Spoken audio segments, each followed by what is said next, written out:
ನಮಸ್ಕಾರ, ಕರ್ನಾಟಕ ಇದೀನಾಗೆ ಸ್ವಾಗತ. ನಾನು ತುಳಸಿ ಹರೀಶ್. ಇದೀಗ ಈ ಕ್ಷಣದ ಹೆಡ್ಲೈನ್ಸ್. ಹಾಸನದಲ್ಲಿ ಮತ್ತೆ ಜಳಪಿಸಿದ ಮಾರಕಾಸ್ತ್ರ, ಹೊಳೆನರಸೀಪುರದಲ್ಲಿ ರೌಡಿಗಳ ಅಟ್ಟಹಾಸ, ಶೋರೂಮ್ ಮಾಲೀಕನ ಮೇಲೆ ಮಾರಣಾಂತಿಕ ಹಲ್ಲೆ, ಉದ್ಯಮಿ ಸ್ಥಿತಿ ಗಂಭೀರ. ರಸ್ತೆ ಗುಂಡಿ ತಂದ ಕುತ್ತು, ಬೇಲೂರು ತಾಲೂಕಿನಲ್ಲಿ ಭೀಕರ ಅಪಘಾತಕ್ಕೆ ಅರ್ಚಕ ಸಾವು, ಸತ್ತ ಮೇಲಾದರೂ ಎಚ್ಚೆತ್ತುಕೊಳ್ಳುವುದೇ ಇಲಾಖೆ. ಏಮ್ಸ್ ಆಸ್ಪತ್ರೆಯಲ್ಲಿ ಭಾರೀ ಹೈಡ್ರಾಮಾ, ತಾಯಿಯಾಗುವ ಹಂಬಲ, ಸುಳ್ಳು ಸುದ್ದಿಯ ಗದ್ದಲ, ಆತಂಕ ಸೃಷ್ಟಿಸಿದ ಅವಳಿ ಮಕ್ಕಳ ಕಳ್ಳತನ ವದಂತಿ.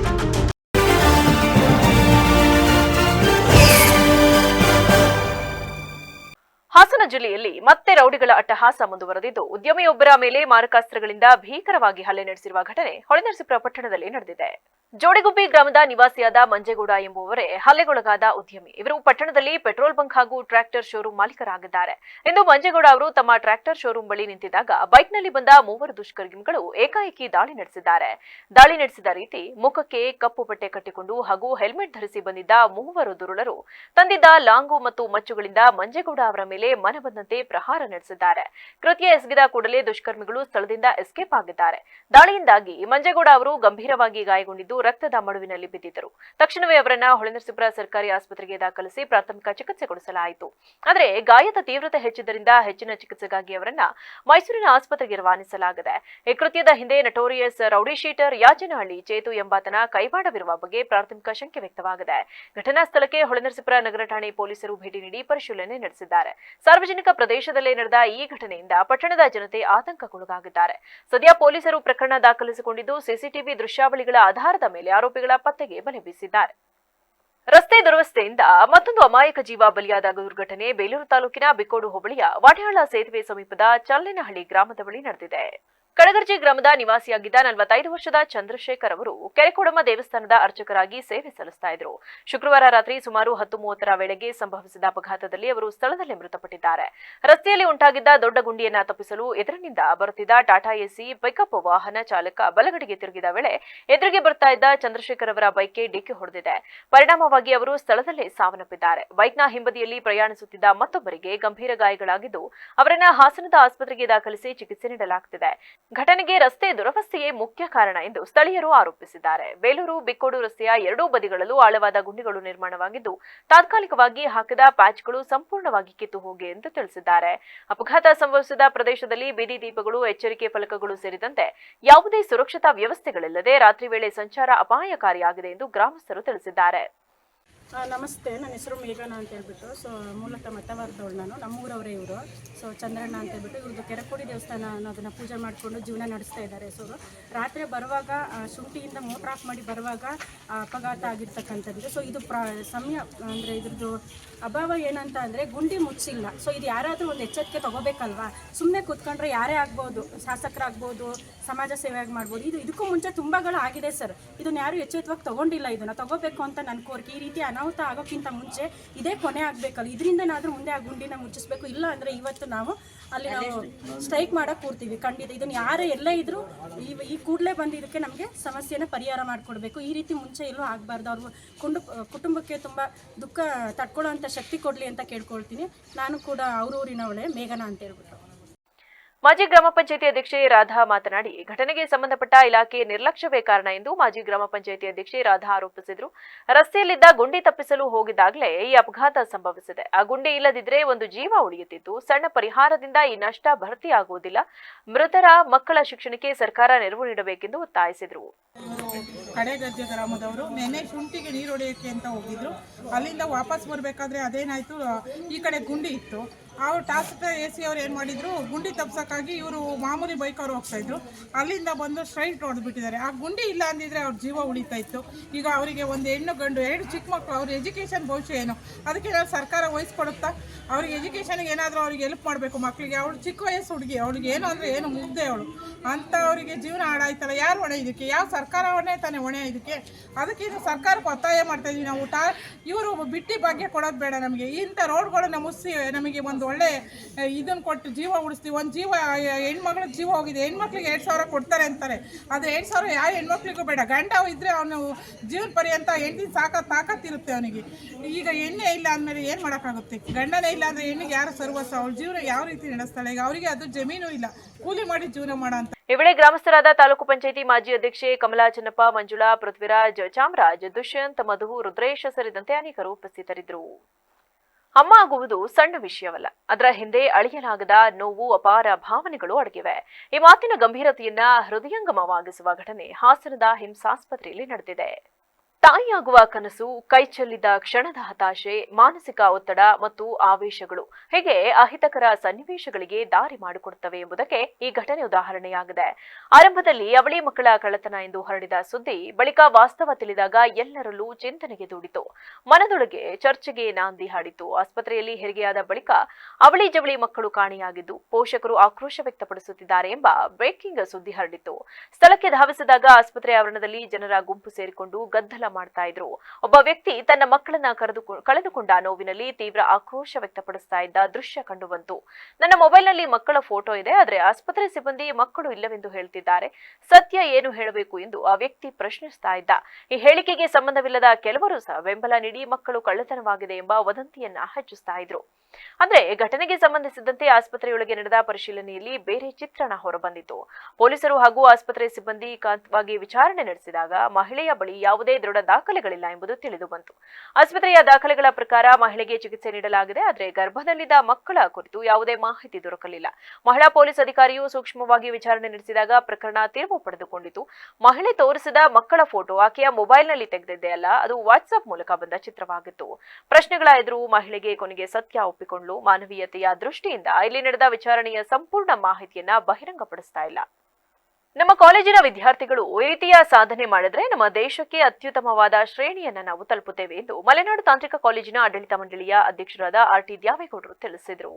ನಗರದ ಮಲೆನಾಡು ತಾಂತ್ರಿಕ ಕಾಲೇಜಿನಲ್ಲಿ ಏರ್ಪಡಿಸಲಾಗಿದ್ದ ನಾ ಕಂಡ ಯತೀಶ್ವರ್ ಎಂಬ ಪುಸ್ತಕ ಬಿಡುಗಡೆಯಲ್ಲಿ ಮಾತನಾಡಿದ ಅವರು, ಸಾಮಾನ್ಯ ಕುಟುಂಬದಿಂದ ಬಂದು ಈ ರೀತಿಯ ಸಾಧನೆಗಳನ್ನ ಮಾಡಿರುವುದು ತುಂಬಾ ಸಂತಸದ ವಿಷಯ. ಇವರ ಮಾರ್ಗದರ್ಶನಗಳನ್ನ ವಿದ್ಯಾರ್ಥಿಗಳು ತಮ್ಮ ಜೀವನದಲ್ಲಿ ಅಳವಡಿಸಿಕೊಳ್ಳಬೇಕು, ಆಗ ತಾವು ಕೂಡ ಉತ್ತಮ ಜೀವನ ನಿಭಾಯಿಸಬಹುದು ಎಂದು ತಿಳಿಸಿದರು. ಅತ್ಯಂತ ಹೆಸರುವಾಸಿಯಾದ ಇಂಜಿನಿಯರಿಂಗ್ ಕಾಲೇಜಿನ ಅತ್ಯುನ್ನತವಾದ ಶ್ರೇಣಿಗೆ ನಾವು ತಲುಪ್ತೇವೆ.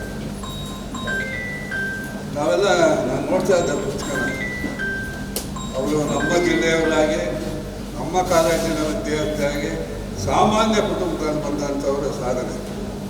ಅಂಥ ಒಂದು ಸಾಧನೆಯನ್ನು ತಾವೆಲ್ಲ ಮಾಡಬೇಕು. ವಿದ್ಯಾಭ್ಯಾಸದ ಜೊತೆಗೆ ಇತರೆ ಮೌಲ್ಯಗಳನ್ನು ಸಹ ಬೆಳೆಸ್ಕೋಬೇಕು. ಅದಕ್ಕೋಸ್ಕರ ಇಂಥ ವ್ಯಕ್ತಿಗಳನ್ನು ಕರೆಸಿ ಅವರ ಮುಖಾಂತರ ನಿಮಗೆ ತಿಳುವಳಿಕೆಯನ್ನು ಕೊಡಬೇಕು ಅಂತ ಹೇಳಿ ಮಲೆನಾಡು ತಾಂತ್ರಿಕ ಕಾಲೇಜಿನ ಕಾರ್ಯದರ್ಶಿ ಜಗದೀಶ್ ಚೌಡವಳ್ಳಿ ಮಾತನಾಡಿ, ಸಾಮಾನ್ಯ ಕುಟುಂಬದಿಂದ ಸಾವಿರಾರು ಕಷ್ಟ ಕಾರ್ಪಣ್ಯಗಳನ್ನು ಎದುರಿಸುತ್ತಾ ಈ ಮಟ್ಟದ ಸಾಧನೆಯನ್ನ ಮಾಡಿರುವುದು ನಿಜಕ್ಕೂ ಆಶ್ಚರ್ಯಕರ ವಿಷಯ. ಅರಣ್ಯ ನಿರ್ವಹಣಾಧಿಕಾರಿಯಾಗಿ ಹಲವಾರು ಒಳಿತನ ಮಾಡಿ ಇವರ ಸರಳ ಸಂಜೀವನವನ್ನ ನಾನು ಕಂಡ ಯತೀಶ್ವರ್ ಎಂಬ ಪುಸ್ತಕದಲ್ಲಿ ಸುಂದರವಾಗಿ ಚರ್ಚಿಸಿದ್ದಾರೆ. ಜೀವರಾಶಿಗಳ ಒಂದು ಬದುಕಿಗೆ ಅವರ ಶ್ರಮ ಮೌಲ್ಯಯುತವಾದದ್ದಾಗಿದೆ ಎಂದು ತಿಳಿಸಿದರು.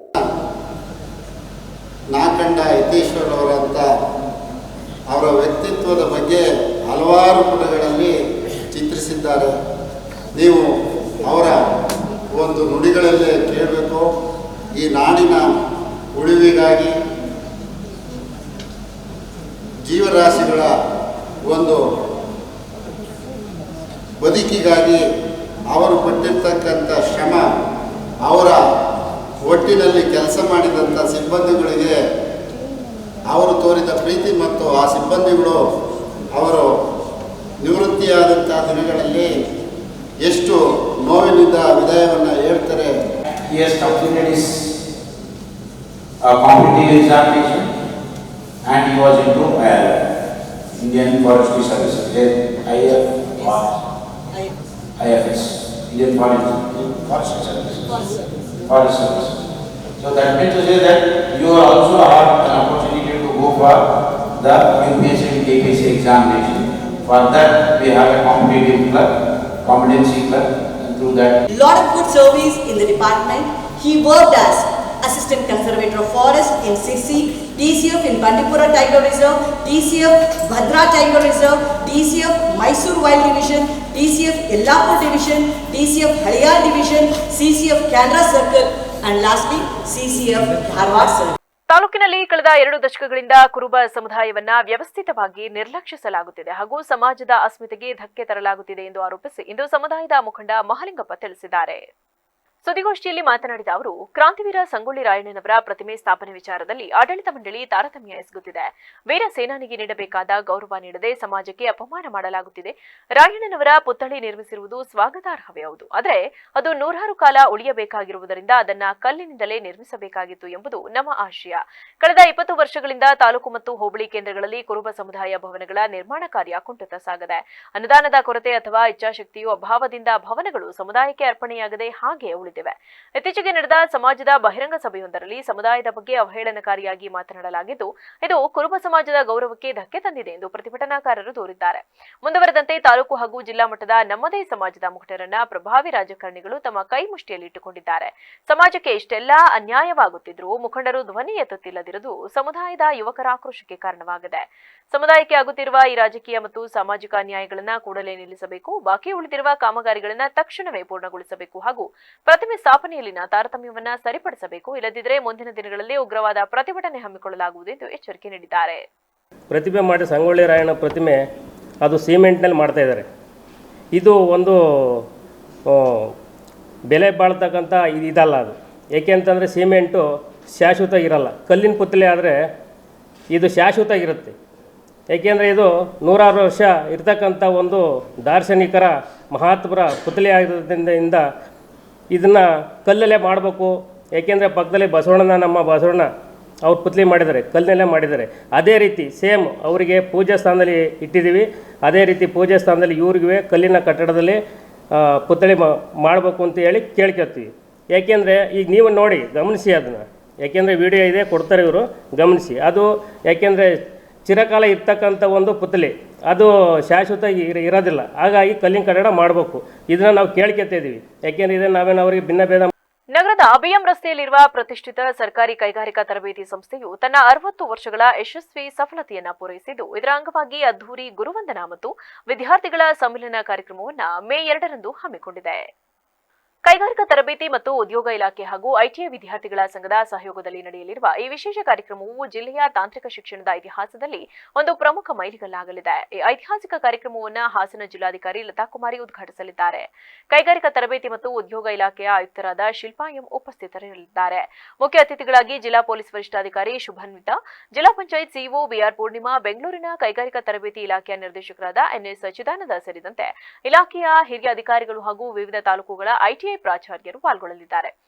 60 ವರ್ಷಗಳ ಸುದೀರ್ಘ ಪಯಣದಲ್ಲಿ ಈ ಸಂಸ್ಥೆಯಲ್ಲಿ ಓದಿ ಇಂದು ದೇಶ ವಿದೇಶಗಳಲ್ಲಿ ವಿವಿಧ ಸ್ತರಗಳಲ್ಲಿ ಕಾರ್ಯನಿರ್ವಹಿಸುತ್ತಿರುವ ಸಾವಿರಾರು ಹಳೆ ವಿದ್ಯಾರ್ಥಿಗಳು ಒಂದೇ ವೇದಿಕೆಯಲ್ಲಿ ಸೇರಲಿದ್ದಾರೆ. ತಮಗೆ ವಿದ್ಯೆ ನೀಡಿದ ಗುರುಗಳನ್ನ ಗೌರವಿಸುವ ಗುರುವಂದನಾ ಕಾರ್ಯಕ್ರಮವು ಈ ಸಮಾರಂಭದ ಪ್ರಮುಖ ಆಕರ್ಷಣೆಯಾಗಿದೆ.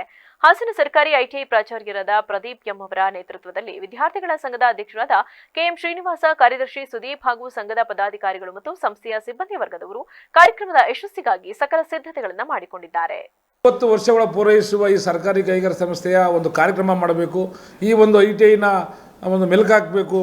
ಈ ಒಂದು ಸಂಸ್ಥೆಯ ಬಗ್ಗೆ ನಾವು ಜನಗಳಿಗೆ ತಿಳಿಸ್ಬೇಕು ಅನ್ನೋ ಉದ್ದೇಶದಿಂದ ಎಲ್ಲ ಅಲ್ಲಿ ಓದಿರುವಂಥ ಹಳೆ ವಿದ್ಯಾರ್ಥಿಗಳು ಒಟ್ಟಿಗೆ ಸೇರಿ ಒಂದು ವಿದ್ಯಾರ್ಥಿಗಳ ಸಂಘವನ್ನು ಪ್ರಾರಂಭಿಸಿದ್ದೀವಿ. ಆ ಸಂಘದ ಅಧ್ಯಕ್ಷನಾಗಿ ನಾನು ಕರ್ತವ್ಯ ನಿರ್ವಹಿಸ್ತಿದ್ದೇನೆ.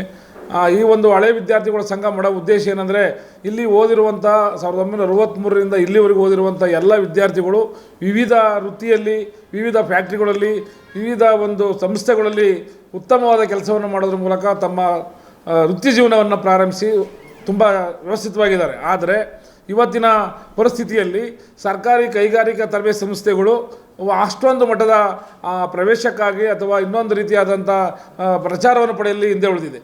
ಈ ಒಂದು ಸಂಸ್ಥೆಯಿಂದ ಹಳ್ಳಿಗಳಲ್ಲಿ ಓದಿರುವಂಥ ಎಲ್ಲ ಹಳ್ಳಿ ಮಕ್ಕಳಿಗೆ ಒಂದು ವೃತ್ತಿಯನ್ನು ಕೊಡುವಂಥ ಕೆಲಸ. ಜಿಲ್ಲೆಯ ಪ್ರತಿಷ್ಠಿತ ಮಲೆನಾಡು ತಾಂತ್ರಿಕ ಕಾಲೇಜಿನ ಅತ್ಯಂತ ಜನಪ್ರಿಯ ಅಂತರ ವಿಭಾಗೀಯ ಸಾಂಸ್ಕೃತಿಕ ಹಬ್ಬ ಮಲೆನಾಡು 2026ರ ಸಂಭ್ರಮಕ್ಕೆ ಇಂದು ಅಧಿಕೃತ ಚಾಲನೆ ದೊರೆಯಿತು. ಇಂದು ಏಪ್ರಿಲ್ 25ರಂದು ಕಾಲೇಜಿನ ಸಾಹಿತ್ಯ ಸಂಘದ ವತಿಯಿಂದ ಈ ಬೃಹತ್ ಕಾರ್ಯಕ್ರಮದ ಲೋಗೋ ಅನಾವರಣಗೊಂಡಿತು. ಕಾಲೇಜಿನ ಫೌಂಟೇನ್ ಆವರಣದಲ್ಲಿ ಕಾರ್ಯಕ್ರಮವನ್ನು ಏರ್ಪಡಿಸಲಾಗಿತ್ತು. ಬರುವ ಮೇ 8, 9 ಮತ್ತು 10ರಂದು ನಡೆಯಲಿರುವ ಈ 3 ದಿನಗಳ ಉತ್ಸವದಲ್ಲಿ 35ಕ್ಕೂ ಹೆಚ್ಚು ಉಪಸ್ಪರ್ಧೆಗಳನ್ನು ಆಯೋಜಿಸಲಾಗಿದೆ. ಈ ಬಾರಿ ಸ್ಪರ್ಧೆಗಳನ್ನು 4 ಪ್ರಮುಖ ವಿಭಾಗಗಳಾಗಿ ವಿಂಗಡಿಸಲಾಗಿದ್ದು, ವಿದ್ಯಾರ್ಥಿಗಳ ಸರ್ವತೋಮುಖ ಪ್ರತಿಭೆಗೆ ವೇದಿಕೆ ಕಲ್ಪಿಸಲಾಗಿದೆ. ಶಾರೀರಿಕ ದೃಢತೆ ಮತ್ತು ಸಾಹಸಮಯ ಕ್ರೀಡೆಗಳು, ಬೌದ್ಧಿಕ ಕೌಶಲ್ಯ ಮತ್ತು ರಸಪ್ರಶ್ನೆ ಸ್ಪರ್ಧೆಗಳು, ನಟನೆ, ನಾಟಕ ಮತ್ತು ವೇದಿಕೆ ಕಲೆಗಳು, ಚಿತ್ರಕಲೆ ಮತ್ತು ಸೃಜನಾತ್ಮಕ ಕಲಾತ್ಮಕ ಕಲೆಗಳನ್ನು ಏರ್ಪಡಿಸಲಾಗಿದೆ. ಕಾಲೇಜಿನ ವಿವಿಧ ವಿಭಾಗಗಳ ನಡುವೆ ನಡೆಯುವ ಈ ಕಠಿಣ ಪೈಪೋಟಿಯಲ್ಲಿ ಅಂತಿಮವಾಗಿ ವಿಜೇತರಾಗುವ ತಂಡಕ್ಕೆ ಅತ್ಯಂತ ಪ್ರತಿಷ್ಠಿತ ಸರ್ವೋತ್ತಮ ಪ್ರಶಸ್ತಿಯನ್ನು ನೀಡಿ ಗೌರವಿಸಲಾಗುವುದು. ಕೇವಲ ಸ್ಪರ್ಧೆಗಳಷ್ಟೇ ಅಲ್ಲದೆ ವಿದ್ಯಾರ್ಥಿಗಳ ಮನರಂಜನೆಗಾಗಿ ಸಡಗರದ ಡಿಜೆ ನೈಟ್ ಕೂಡ ಆಯೋಜಿಸಲಾಗಿದೆ. ಸುಮಾರು 3,000ಕ್ಕೂ ಹೆಚ್ಚು ವಿದ್ಯಾರ್ಥಿಗಳು ಭಾಗವಹಿಸುವ ನಿರೀಕ್ಷೆ ಇದ್ದು, ಇಂದಿನ ಲೋಗೋ ಅನಾವರಣ ಕಾರ್ಯಕ್ರಮವು ಮುಂಬರುವ ಸಾಂಸ್ಕೃತಿಕ ಹಬ್ಬಕ್ಕೆ ಅದ್ದೂರಿ ಮುನ್ನುಡಿ ಬರೆಯಲಿದೆ.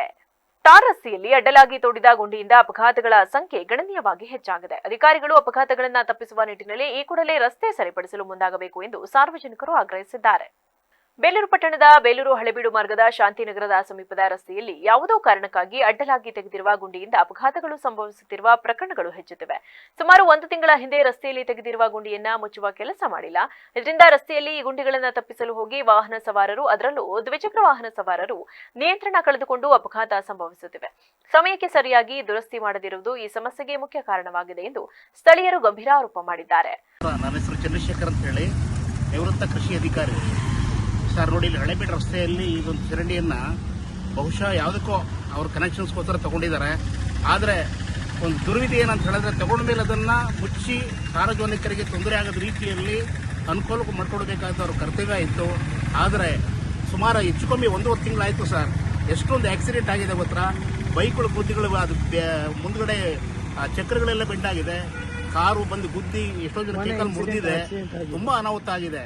ಈ ವಿಚಾರವಾಗಿ all India council of human rights ರಾಜ್ಯಾಧ್ಯಕ್ಷ ಎಚ್.ಆರ್. ಅಹಮದ್ ಅಲಿಖಾನ್ ಮಾತನಾಡಿ, ಪೈಪ್ಲೈನ್ ಸಂಪರ್ಕಕ್ಕಾಗಿ ತೋಡಿರುವ ಗುಂಡಿಯಿಂದ ಸಾಕಷ್ಟು ಅನಾಹುತಗಳು ಸಂಭವಿಸುತ್ತಿವೆ. ದುರ್ವಿಧಿ ಹಳೆಬೀಡು ಬೇಲೂರು ನೋಡಲು ಬರುವ ನೂರಾರು ಪ್ರವಾಸಿಗರು ಸೇರಿದಂತೆ ಶಾಸಕರು ಸಹ ಇದೇ ರಸ್ತೆಯಲ್ಲಿ ಸಂಚಾರ ಮಾಡುತ್ತಾರೆ. ಅವರಿಗೆ ಈ ಗುಂಡಿ ನಿರ್ಮಾಣ ಆಗುತ್ತಿರುವ ಅನಾಹುತಗಳು ಕಾಣಿಸಿದರೂ ಕ್ರಮ ಕೈಗೊಳ್ಳದಿರುವುದು ದುರಂತವೇ ಹೌದು. ಇತ್ತೀಚೆಗಷ್ಟೇ ಒಬ್ಬ ಬೈಕ್ ಸವಾರ ಈ ಗುಂಡಿ ತಪ್ಪಿಸಲು ಹೋಗಿ ಬಿದ್ದು ಕಾಲು ಕಳೆದುಕೊಂಡಿರುವ ಘಟನೆ ನಡೆದಿದೆ.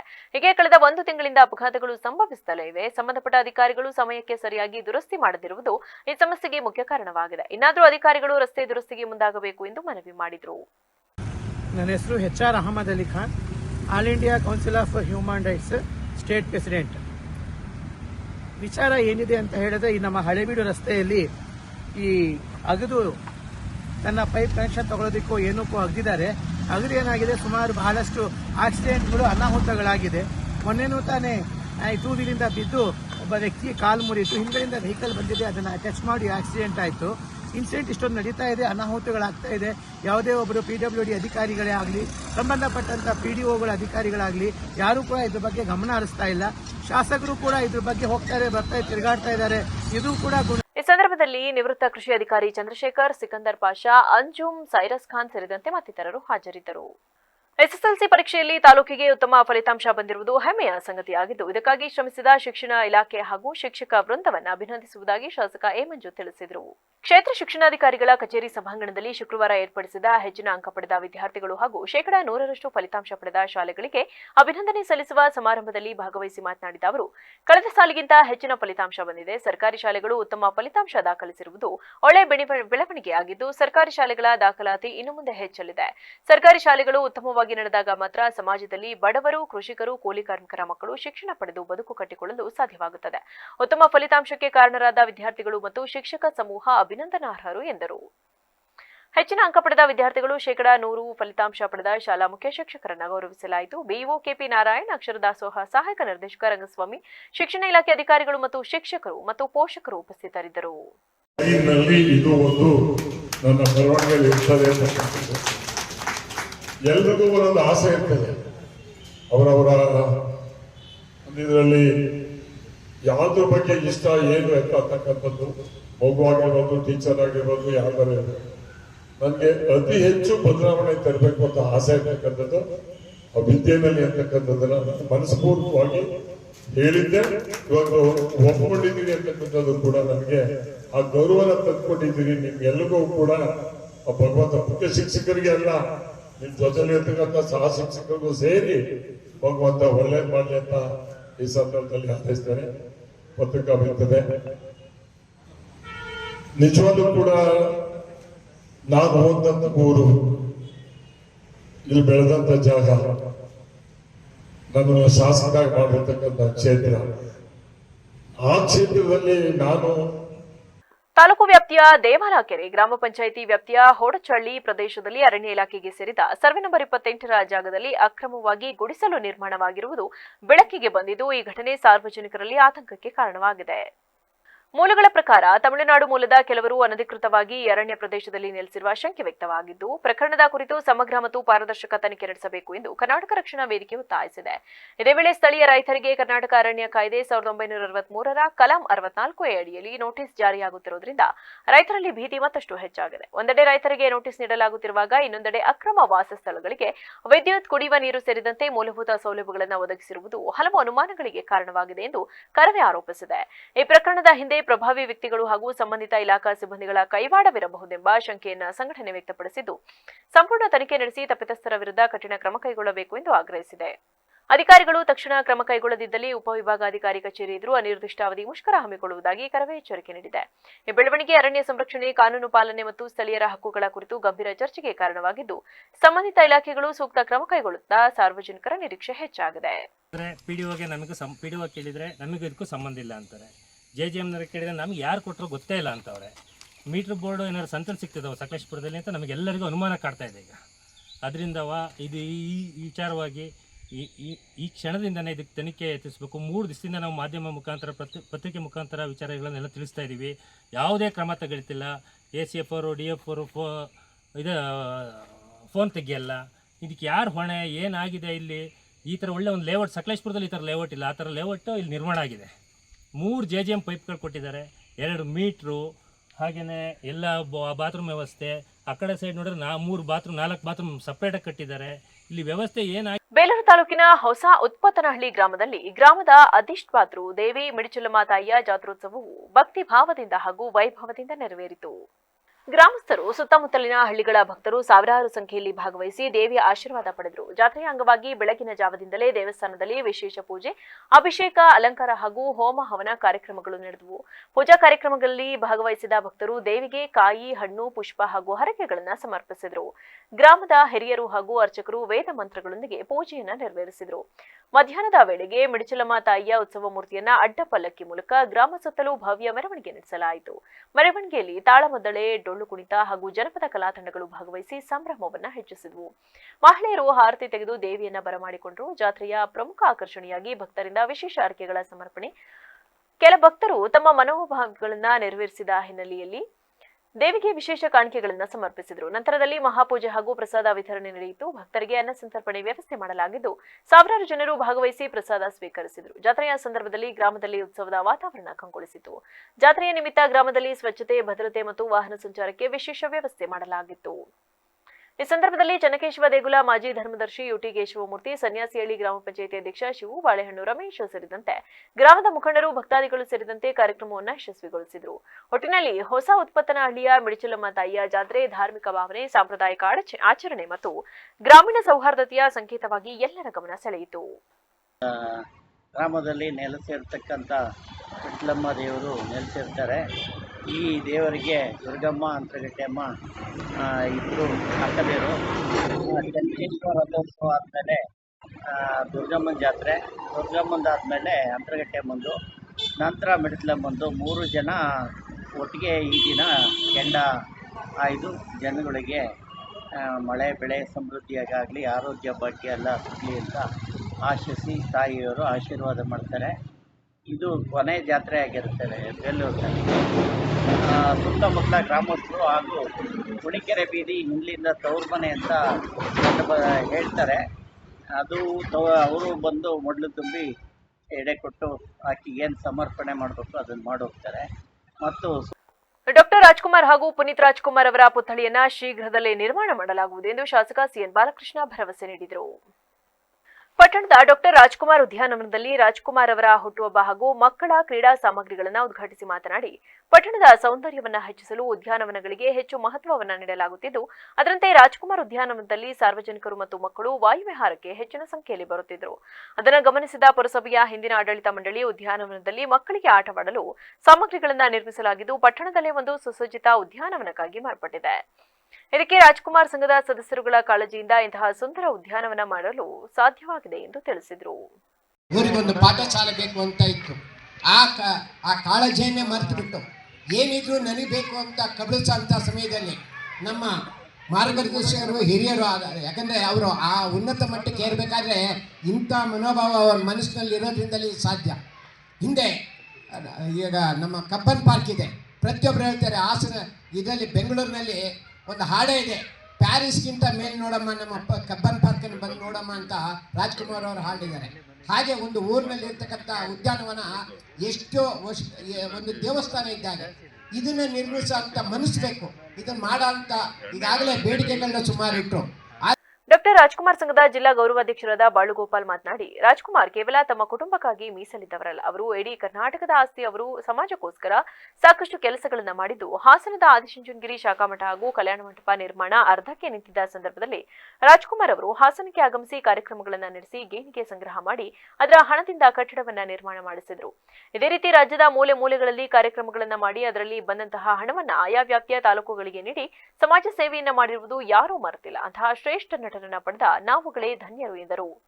ಈ ಸಂದರ್ಭ ದೈಹಿಕವಾಗಿ ನಮ್ಮ ಮುಂದೆ ಇಲ್ಲ, ಡಾಕ್ಟರ್ ರಾಜ್ಕುಮಾರ್ ಅವರು ಇಲ್ಲ, ಪುನೀತ್ ರಾಜ್ಕುಮಾರ್ ಅವರು ಇಲ್ಲ. ಅವರು ಮಾಡಿದಂಥ ಕಲಾ ಸೇವೆ, ಸಾಮಾಜಿಕ ಸೇವೆ ಇದು ಯಾವತ್ತೂ ಕೂಡ ಈ ಭೂಮಿ ಇರೋ ತನಕ ಕೂಡ ಶಾಶ್ವತವಾಗಿರುತ್ತೆ ಅಂತಕ್ಕಂಥ ಮಾತನ್ನು ಕೂಡ ಹೇಳಲಿಕ್ಕೆ ವಿಶೇಷವಾಗಿ ಬಯಸ್ತಾ ಇದ್ದೆ. ಇವತ್ತು ಕನ್ನಡದ ಮೇರು ರಂಗಭೂಮಿಯಿಂದ ಬಂದು ಕನ್ನಡದ ಮೇರು ನಟರಾಗಿ ಇವತ್ತು 7.5 ಕೋಟಿ ಕನ್ನಡಿಗರ ಹೃದಯದಲ್ಲಿ ಕಾರ್ಯಕ್ರಮದಲ್ಲಿ ಡಿವೈಎಸ್ಪಿ ಕುಮಾರ್, ಸಾಹಿತಿ ಹೊನ್ನಶೆಟ್ಟಿ ಗಿರಿರಾಜ್, ಪುರಸಭಾ ಮಾಜಿ ಅಧ್ಯಕ್ಷರುಗಳಾದ ಕೋಟೆ ಮೋಹನ್, ಬನಶಂಕರಿ ರಘು, ಸದಸ್ಯರುಗಳಾದ ಕವಿತಾ, ರಾಜಣ್ಣ ಮತ್ತಿತರರಿದ್ದರು. ಕೆಆರ್ ನಗರ ಮತ್ತು ಸಾಲಿಗ್ರಾಮ ಅವಳಿ ತಾಲೂಕಿನಲ್ಲಿ ನಡೆಯುತ್ತಿರುವ ವಿವಿಧ ಕಾರ್ಯಕ್ರಮಗಳಿಗೆ ಸಂಸದರ ನಿಧಿಯಿಂದ 20 ಕೋಟಿ ಅನುದಾನ ನೀಡಿದ್ದೇನೆ ಎಂದು ಕೇಂದ್ರದ ಉಕ್ಕು ಮತ್ತು ಬೃಹತ್ ಕೈಗಾರಿಕಾ ಸಚಿವ ಎಚ್.ಡಿ. ಕುಮಾರಸ್ವಾಮಿ ಹೇಳಿದರು. ಪಟ್ಟಣದ ತಾಲೂಕು ಪಂಚಾಯಿತಿ ಕಚೇರಿಯ ಆವರಣದಲ್ಲಿ ಸಂಸದರ ನಿಧಿಯಿಂದ 126 ವಿಕಲಚೇತನರಿಗೆ ವೀಲ್ ಚೇರ್, ತ್ರಿಚಕ್ರದ ಸೈಕಲ್, ವಾಕಿಂಗ್ ಸ್ಟಿಕ್, ಶ್ರಾವಣ ಸಾಧನ ವಿತರಣೆ ಹಾಗೂ 155 ಅಗತ್ಯ ಸಾಧನಗಳ ಸಲಕರಣೆಗಳ ವಿತರಣೆ ನೆರವೇರಿಸಿ ಮಾತನಾಡಿದರು. ಈಗಿನ ಸರ್ಕಾರ ಅಭಿವೃದ್ಧಿ ಕಡೆ ಗಮನ ಹರಿಸದೆ ಜನಸಾಮಾನ್ಯರ ಜೀವನದ ಜೊತೆ ಚೆಲ್ಲಾಟವಾಡುತ್ತಿದೆ ಎಂದು ಬೇಸರ ವ್ಯಕ್ತಪಡಿಸಿದ ಎಚ್.ಡಿ. ಕುಮಾರಸ್ವಾಮಿ ಅವರು, ವಿವಿಧ ಅಭಿವೃದ್ಧಿ ಯೋಜನೆಗಳು ನೆನೆಗುದಿಗೆ ಬಿದ್ದಿದೆ ಎಂದರಲ್ಲದೆ ಈ ಸರ್ಕಾರಕ್ಕೆ ಮಾನವೀಯ ಮೌಲ್ಯಗಳು ಬೇಡವಾಗಿದೆ.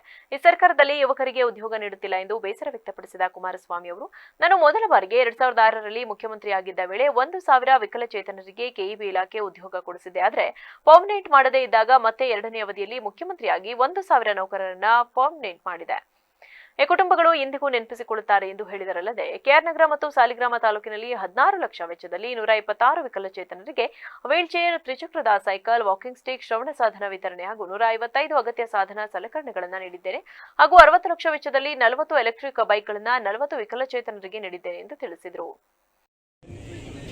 ಈ ಒಂದು ಇಲಾಖೆಯ ಆಶ್ರಯದಲ್ಲಿ ಇವತ್ತಿನ ದಿನ ವಿಕಲಚೇತನ ಫಲಾನುಭವಿಗಳಿಗೆ ಸುಮಾರು 251 ರೀತಿಯ ಸಾಧನ ಸರಕುಗಳನ್ನು ಅವರ ಉಪಯೋಗಕ್ಕೆ ಬಿಡುಗಡೆ ಮಾಡತಕ್ಕಂಥ ಕಾರ್ಯಕ್ರಮ. ಇದರ ಒಟ್ಟು ಅಂದಾಜು ವೆಚ್ಚ 16,59,000. ಒಂದು ಭಾಗ ಸುಮಾರು ಎಲೆಕ್ಟ್ರಿಕ್ ವೆಹಿಕಲ್, ಬ್ಯಾಟರಿ ಚಾಲಿತ ಸೈಕಲ್ಗಳು, 35 ಟ್ರೈಸೈಕಲ್ಗಳನ್ನು ಕೊಡ್ತಾ ಇದ್ದಾರೆ, 35 ವೀಲ್ ಚೇರ್ಗಳು, ಹಾಗೆ ಹಲವಾರು 251 ಸಲಕರಣೆಗಳನ್ನು ಕೊಡ್ತಾ ಇದ್ದಾರೆ. ಅದರ ಜೊತೆಗೆ ಈಗಾಗಲೇ ಮಂಡ್ಯದಲ್ಲಿ ಇದೇ ವೇಳೆ ಸಾವಿರಾರು ವಿಕಲಚೇತನರಿಗೆ 10 ಹಲವು ರೀತಿಯಲ್ಲಿ ಸರ್ಕಾರದ ಸವಲತ್ತುಗಳನ್ನು ತಲುಪಿಸಿ ಸಾಮಾಜಿಕ ಸೇವೆ ಮಾಡುತ್ತಿದ್ದ ಸಮಾಜ ಸೇವಕ ಕೆಎಲ್ ಹೇಮಂತ್ ಅವರನ್ನ ಕೇಂದ್ರದ ಉಕ್ಕು ಮತ್ತು ಬೃಹತ್ ಕೈಗಾರಿಕಾ ಸಚಿವ ಎಚ್.ಡಿ. ಕುಮಾರಸ್ವಾಮಿ ಶಾಲು ಹೊದಿಸಿ ಹಾರ ಹಾಕಿ ಗೌರವಿಸಿದರು. ಮಾಜಿ ಸಚಿವ ಸಾರಾ ಮಹೇಶ್, ವಿಧಾನ ಪರಿಷತ್ ಸದಸ್ಯರಾದ ಸಿಎನ್ ಮಂಜೇಗೌಡ, ಕೆ ವಿವೇಕಾನಂದ, ಮಾಜಿ ಶಾಸಕರಾದ ಅಶ್ವಿನ್, ಕೆ ಮಹದೇವ್ ಸೇರಿದಂತೆ ಅನೇಕರಿದ್ದರು. ಚಾಮರಾಜನಗರ ಜಿಲ್ಲೆಯ ಕೊಳ್ಳೇಗಾಲ ತಾಲೂಕಿನ ಹಲವು ಗ್ರಾಮಗಳಲ್ಲಿ 7 ಕೋಟಿ 70 ಲಕ್ಷ ಅನುದಾನದಲ್ಲಿ ವಿವಿಧ ಕಾಮಗಾರಿಗಳಿಗೆ ಶಾಸಕ ಎಆರ್ ಕೃಷ್ಣಮೂರ್ತಿಯವರು ಗುದ್ದಲಿ ಪೂಜೆ ನೆರವೇರಿಸಿದರು. ಲೋಕೋಪಯೋಗಿ ಇಲಾಖೆ ಅನುದಾನ 230 ಲಕ್ಷ ವೆಚ್ಚದಲ್ಲಿ ಕುರುಬನಕಟ್ಟೆ ಧಾರ್ಮಿಕ ಕ್ಷೇತ್ರದ ಮೂಲಸೌಕರ್ಯಗಳ ಅಭಿವೃದ್ಧಿ ಕಾಮಗಾರಿಗಳ ಗುದ್ದಲಿ ಪೂಜೆ ನೆರವೇರಿಸಿ ಮಾತನಾಡಿ, ಮುಖ್ಯಮಂತ್ರಿ ಸಿದ್ದರಾಮಯ್ಯನವರು ಕೂಡ ಮಂಟೇಸ್ವಾಮಿ ಒಕ್ಕಲಿನವರೇ ಆಗಿದ್ದು, ಅವರ ಧರ್ಮಪತ್ನಿಯವರ ಆಸೆಯಂತೆ ಕುರುಬನಕಟ್ಟೆ ಕ್ಷೇತ್ರ ಅಭಿವೃದ್ಧಿಗೆ 2 ಕೋಟಿ 30 ಲಕ್ಷ ಅನುದಾನವನ್ನು ಬಿಡುಗಡೆ ಮಾಡಿಸಿ ಲೋಕೋಪಯೋಗಿ ಇಲಾಖೆಯವರ ಅನುಮೋದನೆಯ ಆಧಾರದ ಮೇಲೆ ಹಾಗೂ ಸ್ವಾಮೀಜಿಯವರು ಸಲಹೆಯಂತೆ ಕುರುಬನಕಟ್ಟೆ ಅಭಿವೃದ್ಧಿ ಕಾರ್ಯಕ್ರಮಗಳಿಗೆ ಭೂಮಿ ಪೂಜೆ ಮಾಡಿದ್ದೇವೆ. ಮುಂದೇನೂ ಕೂಡ ಕ್ಷೇತ್ರದ ಅಭಿವೃದ್ಧಿಗೆ ಮತ್ತಷ್ಟು ಅನುದಾನವನ್ನು ಬಿಡುಗಡೆ ಮಾಡಿಸಿಕೊಡುತ್ತೇವೆ ಎಂದರು. ಶಂಕರಪುರ ಮಹದೇವ್ ಮಾತನಾಡಿ, ಕ್ರಾಂತಿಕಾರಿ ಬಸವಣ್ಣನವರ ವಚನ ಪರಂಪರೆಯ ಮುಂದುವರಿದ ಭಾಗವೇ ಮಂಟೇಸ್ವಾಮಿ ಪರಂಪರೆಯಾಗಿದೆ. ಮಂಟೇಸ್ವಾಮಿಯ ಒಕ್ಕಲಿನ ಗುಡ್ಡರು ಜಾನಪದ ಪರಂಪರೆ ವಚನ ಪರಂಪರೆಯನ್ನು ಉಳಿಸಿಕೊಂಡು ಹೋಗುತ್ತಿದ್ದಾರೆ.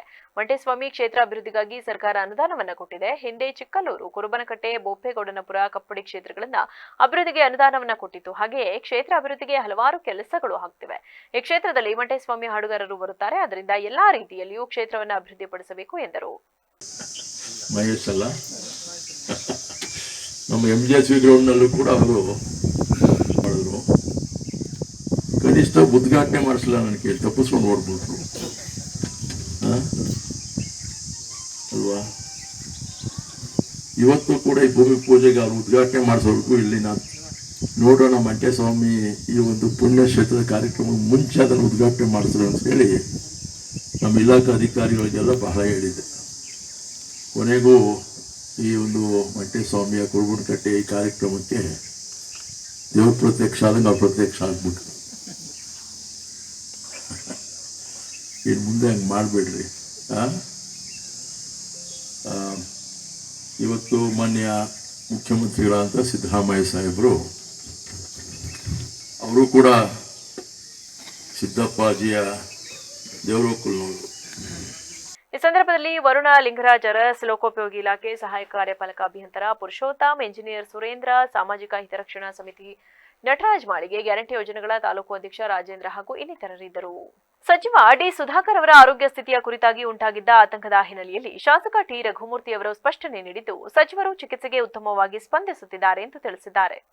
ಕಳೆದ ಮಾರ್ಚ್ 27ರಂದು ಕಾಲಿನ ಶಸ್ತ್ರಚಿಕಿತ್ಸೆಗಾಗಿ ಸಚಿವ ಡಿ ಸುಧಾಕರ್ ಅವರು ಬೆಂಗಳೂರಿನ ಮಣಿಪಾಲ್ ಆಸ್ಪತ್ರೆಗೆ ದಾಖಲಾಗಿದ್ದರು. ಮಾರ್ಚ್ 30ರಂದು ಅವರಿಗೆ ಉಸಿರಾಟದ ತೊಂದರೆ ಕಾಣಿಸಿಕೊಂಡ ಹಿನ್ನೆಲೆಯಲ್ಲಿ ಹೆಚ್ಚಿನ ನಿಗಾ ಅಗತ್ಯವಿತ್ತು. ಮಣಿಪಾಲ್ ಆಸ್ಪತ್ರೆಗಿಂತಲೂ ಹೆಚ್ಚಿನ ಸುಸಜ್ಜಿತ ಚಿಕಿತ್ಸೆ ಲಭ್ಯವಿರುವ ಹಿನ್ನೆಲೆಯಲ್ಲಿ ಅವರನ್ನು ಕಿಮ್ಸ್ ಆಸ್ಪತ್ರೆಗೆ ಸ್ಥಳಾಂತರಿಸಲಾಯಿತು. ಶಾಸಕ ಟಿ ರಘುಮೂರ್ತಿ ಅವರ ಮಾಹಿತಿ ಪ್ರಕಾರ ಸಚಿವರಿಗೆ ಹೈದರಾಬಾದ್ ಮೂಲದ ಖ್ಯಾತ ವೈದ್ಯ ಡಾಕ್ಟರ್ ಸಂಜೀವ್ ಅಥರ್ವ ಅವರ ನೇತೃತ್ವದ ತಂಡ ಚಿಕಿತ್ಸೆ ನೀಡುತ್ತಿದೆ. ಸಚಿವರು ಚಿಕಿತ್ಸೆಗೆ ಸಕಾರಾತ್ಮಕವಾಗಿ ಸ್ಪಂದಿಸುತ್ತಿದ್ದು ಆರೋಗ್ಯದಲ್ಲಿ ಚೇತರಿಕೆ ಕಂಡುಬರುತ್ತಿದೆ ಎಂದು ತಿಳಿಸಲಾಗಿದೆ. ಸಚಿವರ ಆರೋಗ್ಯದ ಕುರಿತು ಮುಖ್ಯಮಂತ್ರಿಗಳು ಹಾಗೂ ಉಪಮುಖ್ಯಮಂತ್ರಿಗಳು ಆಸ್ಪತ್ರೆಗೆ ಭೇಟಿ ನೀಡಿ ವೈದ್ಯರೊಂದಿಗೆ ಚರ್ಚಿಸಿದ್ದಾರೆ. ಸಚಿವರಿಗೆ ಅತ್ಯುತ್ತಮ ಚಿಕಿತ್ಸೆ ದೊರೆಯುವಂತೆ ನೋಡಿಕೊಳ್ಳಲು ಸರ್ಕಾರವು ಎಲ್ಲಾ ಕ್ರಮಗಳನ್ನು ಕೈಗೊಂಡಿದೆ. ಈ ಕುರಿತು ಆಸ್ಪತ್ರೆಯ ಆಡಳಿತ ಮಂಡಳಿಯು ಅಧಿಕೃತ ಪ್ರಕಟಣೆ ನೀಡಿದ್ದು ಸಚಿವರ ಆರೋಗ್ಯ ಸ್ಥಿರವಾಗಿದೆ ಎಂದು ಖಚಿತಪಡಿಸಿದೆ. 31ನೇ ತಾರೀಕು ಅವರು ಆಪರೇಷನ್ ಮುಗಿಸ್ಕೊಂಡು 31ನೇ ತಾರೀಕು ಡಿಸ್ಚಾರ್ಜ್ ಆಗಬೇಕಾಗಿತ್ತು. ಅದರಲ್ಲಿ 30ನೇ ತಾರೀಕು ಅವರಿಗೆ ಲಂಗ್ ಇನ್ಫೆಕ್ಷನ್ ಆಗಿ ಅನಾರೋಗ್ಯಕ್ಕೆ ತುತ್ತಾದರು. ಮತ್ತು ಅವ್ರಿಗೆ ವೆಂಟಿಲೇಟರ್ ಹಾಕಿ ಸಪೋರ್ಟ್ ಆಗಿಲ್ಲ ಅಂಥೇಳಿ ಅವ್ರಿಗೆ ಬೇರೆ ವ್ಯವಸ್ಥೆ ಮಾಡಿ ಅಲ್ಲೇ ಟ್ರೀಟ್ಮೆಂಟನ್ನು ಪಡಿತಾಯಿದ್ರು ಅವರು ಇಲ್ಲಿ ಮಣಿಪಾಲ್ ಆಸ್ಪತ್ರೆಯಲ್ಲಿ. ಅದಾದ ನಂತರ ಕಳೆದ 3 ದಿವಸದ ಕೆಳಗೆ ಅವ್ರನ್ನ ಕಿಮ್ಸ್ ಹಾಸ್ಪಿಟ್ಲ್ ಅಂದರೆ ಕಿಮ್ಸ್ ಅಂದರೆ Krishna institute of medical sciences ಅಂದರೆ ಹೈದರಾಬಾದ್ ಬೇಸ್ಡ್ ಕಂಪ್ನಿ ಅದು, ಅಲ್ಲಿ ಜಾಯಿನ್ ಮಾಡಿದರು. ಅಲ್ಲಿ ಚಿಕಿತ್ಸೆ ಅವರು ಪಡಿತಾ ಇದ್ದಾರೆ. ಅವರಿಗೆ ಒಂದು ಸ್ವಲ್ಪ ಟ್ರೀಟ್ಮೆಂಟ್ ನಡೀತಾ ಇದೆ. ಇನ್ನು ಅದು ಅಬ್ಸರ್ವೇಷನಲ್ಲಿ ಟ್ರೀಟ್ಮೆಂಟಲ್ಲಿ ಇದ್ದಾರೆ. ಇಷ್ಟು ನನಗೆ ಗೊತ್ತು, ಯಾಕಂದರೆ ನಾನು ಮೊನ್ನೆ ಹೋಗಿ ಬಂದೆ, ಆ ಥರ ಗೊತ್ತು. ಮತ್ತು ಇನ್ನು ಬೇರೆ ರೀತಿಯಲ್ಲಿ ಮಾಧ್ಯಮದಲ್ಲಿ ಅದೇನು ಬರೀತದೆ ಟ್ರೀಟ್ಮೆಂಟ್ ಇದೆ. ಲಂಗ್ಸ್ ಬಿಸಿಲನಾಡು ಬಳ್ಳಾರಿಯಲ್ಲಿ ದಿನದಿಂದ ದಿನಕ್ಕೆ ತಾಪಮಾನ ಹೆಚ್ಚಾಗುತ್ತಿದ್ದು ಬಿಸಿಲಿನ ಹೊಡೆತಕ್ಕೆ ಸಾರ್ವಜನಿಕರು ಹೊರಬರಲು ಒದ್ದಾಡುವ ಪರಿಸ್ಥಿತಿ ಎದುರಾಗಿದೆ. ಇದರ ನಡುವೆ ಅಭಿವೃದ್ಧಿ ಹೆಸರಲ್ಲಿ ರಾತ್ರೋರಾತ್ರಿ ಮರಗಳನ್ನ ಕಡಿಯಲು ಮುಂದಾಗಿದ್ದಾರೆ. ಈ ಕುರಿತು ಒಂದು ವರದಿ ಇಲ್ಲಿದೆ ನೋಡಿ. ಬೇಸಿಗೆಯ ಬಿಸಿಲಿಗೆ ತತ್ತರಿಸಿದ ಬಳ್ಳಾರಿಯಲ್ಲಿ ಇದೀಗ ಮರಗಳ ಮಾರಣ ಹೋಮ ಮಾಡಲಾಗ್ತಿದೆ. ಮರ ಬೆಳೆಸಬೇಕಾದ ಸಂದರ್ಭಗಳಲ್ಲಿ ಮರಗಳನ್ನು ಕಡಿಯಲಾಗ್ತಿದೆ. ರಸ್ತೆ ಅಗಲೀಕರಣದ ನೆಪದಲ್ಲಿ ನೂರಾರು ಮರಗಳಿಗೆ ಕೊಡಲಿ ಪೆಟ್ಟು ನೀಡುತ್ತಿದೆ. ಬಳ್ಳಾರಿಯ ವಿಮ್ಸ್ ಆಸ್ಪತ್ರೆಯಿಂದ ಕೊಳಗಲ್ ಗ್ರಾಮಕ್ಕೆ ಹೋಗುವ ರಸ್ತೆ ಅಗಲೀಕರಣ ಮಾಡಲಾಗ್ತಿದೆ. ಇದಕ್ಕೆ ಅಡ್ಡವಾಗಿದೆ ಎಂದು 234 ಮರಗಳನ್ನು ಗುರುತಿಸಿ ಕಡಿಯಲು ಗುತ್ತಿಗೆದಾರರು ಮುಂದಾಗಿದ್ದಾರೆ. ಈ ವೇಳೆ ಅರಣ್ಯ ಇಲಾಖೆಯ ಸಿಬ್ಬಂದಿ ಅಡ್ಡಿಪಡಿಸಿದಾಗ ಸಿಬ್ಬಂದಿ ಮೇಲೆ ಹಲ್ಲೆ ಮಾಡಲಾಗಿದೆ. ಮರಗಳ ಕಡಿಯುತ್ತಿರುವ ವಿಡಿಯೋ ಮಾಡಿದ ಹಿನ್ನೆಲೆ ಮೊಬೈಲ್ ಒಡೆದು ಹಾಕಿದ್ದಾರೆ. ಅರಣ್ಯ ಇಲಾಖೆ ಸಿಬ್ಬಂದಿ ಮೇಲೆ ದೌರ್ಜನ್ಯವೆಸಗಿ ಮರ ಕಡಿಯಲು ಮುಂದಾಗಿರೋದು ಎಷ್ಟು ಸರಿ? ಸಾರ್ವಜನಿಕ ವಲಯದಲ್ಲಿ ಸಾಕಷ್ಟು ಆಕ್ರೋಶ ವ್ಯಕ್ತವಾಗಿದೆ. ಇನ್ನು ಮರ ಕಡಿಯಲು ಅರಣ್ಯ ಇಲಾಖೆ ಅನುಮತಿ ನಿರಾಕರಿಸಲಾಗಿದೆ. ಅರಣ್ಯ ನಾಶದ ಪರಿಣಾಮವನ್ನ ಪ್ರಸ್ತುತ ಬಿಸಿಲನಾಡು ಬಳ್ಳಾರಿ ಜನರು ಸಾಕಷ್ಟು ಅನುಭವಿಸುತ್ತಿದ್ದಾರೆ. ಇದರ ನಡುವೆ ಅಭಿವೃದ್ಧಿ ಹೆಸರಲ್ಲಿ ಮರಗಳ ಮಾರಣ ಹೋಮ ಮಾಡುವುದು ಅಕ್ಷಮ್ಯ ಅಪರಾಧವಾಗಿದೆ. ಮನೆಗೊಂದು ಮರ, ಊರಿಗೊಂದು ಇದ್ರೆ ಮಾತ್ರ ನೆಮ್ಮದಿಯಾಗಿರಬಹುದು. ಆದರೆ ಮರ ಕಡಿದ್ರೆ ಎಲ್ಲ ಎನ್ನುವುದು ಪ್ರತಿಯೊಬ್ಬರು ತಿಳಿಯಬೇಕು.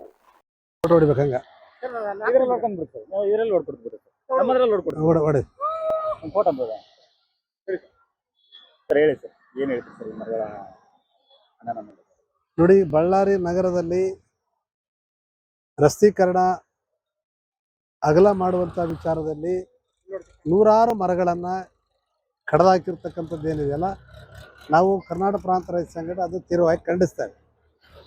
ನೋಡಿ, ಈಗಾಗಲೇ ಬಿಸಿಲಿನ ತಾಪಮಾನ 40, 41, 42 ಡಿಗ್ರಿಗೆ ಹೋಗ್ತಾ ಇದೆ. ಇದರಿಂದ ಜನಗಳು ಅಸ್ತವ್ಯಸ್ತ ಆಗ್ತಾ ಇದ್ದಾರೆ. ಇದು ನೋಡಿ ಆದರೂ ಜಿಲ್ಲಾಡಳಿತ ಸರ್ಕಾರ ಗಂಭೀರ ತಗೊಳ್ಬೇಕು. ರಸ್ತೆ ಅಗಲೀಕರಣ ಹೆಸರಿನಲ್ಲಿ ನೂರಾರು ಗಿಡಗಳನ್ನು ಕಡ್ದು ಹಾಕಿರ್ತಕ್ಕಂಥದ್ದು ಏನೈತಲ್ಲ ನೋಡ್ರಿ, ಫಾರೆಸ್ಟ್ ಆಫೀಸರ್ ಬಂದರೂ ಕೂಡ ಅವ್ರನ್ನೂ ಕೂಡ ಲೆಕ್ಕಿಸದೆ ಇವತ್ತು ಮರಗಳನ್ನು ಕಡ್ದು ಹಾಕಿದ್ದಾರೆ. ಹಂಗಾಗಿ ಇವತ್ತು ಸುಮಾರು 10 ವರ್ಷಗಳ ಹಿಂದೆ ಕೊನೆಯಲ್ಲಿ ಮತ್ತೊಮ್ಮೆ ಹೆಡ್ಲೈನ್ಸ್. ಹಾಸನದಲ್ಲಿ ಮತ್ತೆ ಜಳಪಿಸಿದ ಮಾರಕಾಸ್ತ್ರ, ಹೊಳೆನರಸೀಪುರದಲ್ಲಿ ರೌಡಿಗಳ ಅಟ್ಟಹಾಸ, ಶೋರೂಂ ಮಾಲೀಕನ ಮೇಲೆ ಮಾರಣಾಂತಿಕ ಹಲ್ಲೆ, ಉದ್ಯಮಿ ಸ್ಥಿತಿ ಗಂಭೀರ. ರಸ್ತೆ ಗುಂಡಿ ತಂದ ಕುತ್ತು, ಬೇಲೂರು ತಾಲೂಕಿನಲ್ಲಿ ಭೀಕರ ಅಪಘಾತಕ್ಕೆ ಅರ್ಚಕ ಸಾವು, ಸತ್ತ ಮೇಲಾದರೂ ಎಚ್ಚೆತ್ತುಕೊಳ್ಳುವುದೇ ಇಲಾಖೆ. ಏಮ್ಸ್-ಆಸ್ಪತ್ರೆಯಲ್ಲಿ ಭಾರೀ ಹೈಡ್ರಾಮಾ, ತಾಯಿಯಾಗುವ ಹಂಬಲ, ಸುಳ್ಳು ಸುದ್ದಿಯ ಗದ್ದಲ, ಆತಂಕ ಸೃಷ್ಟಿಸಿದ ಅವಳಿ ಮಕ್ಕಳ ಕಳ್ಳತನ ವದಂತಿ. ಕ್ಷಣ ಕ್ಷಣದ ಸುದ್ದಿಗಾಗಿ ನೋಡ್ತಾ ಇರಿ ವಿವಿಸಿ ಟಿವಿ, ಸತ್ಯದ ಕಡೆ ನಮ್ಮ ನಡೆ.